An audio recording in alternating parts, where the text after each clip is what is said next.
You know, when I gossip with Mike, as I often do, and I try to sweep him into our system, he will say, Ada, but you know, my bond with my boss is non-negotiable.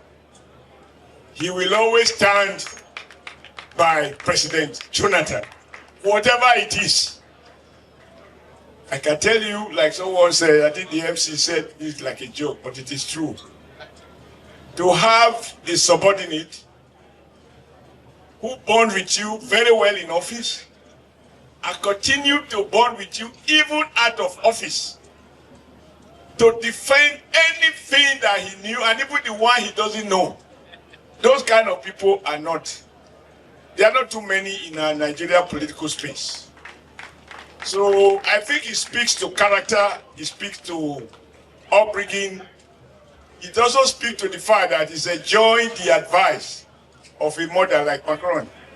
You know, if you have a good wife, it can give you the wisdom that is far ahead of your age. When you are doing that World 20th birthday that has been adopted, I plead for invitation and I would like to come.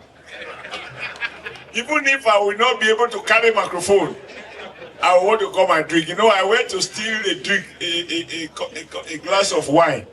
I did it on purpose from Asue. I was going to see whether he will allow me to take it or he will fight it.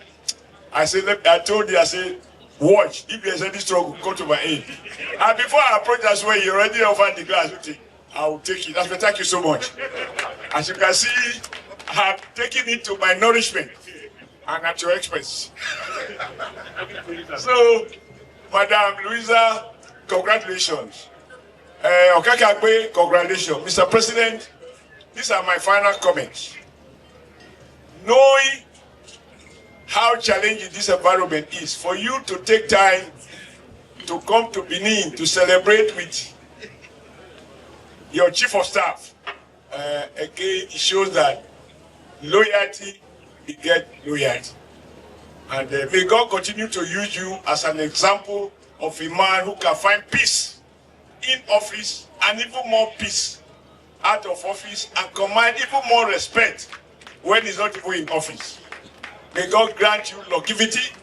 May you remain a symbol of national unity and a voice that translates the essence of the Nigerian statesman.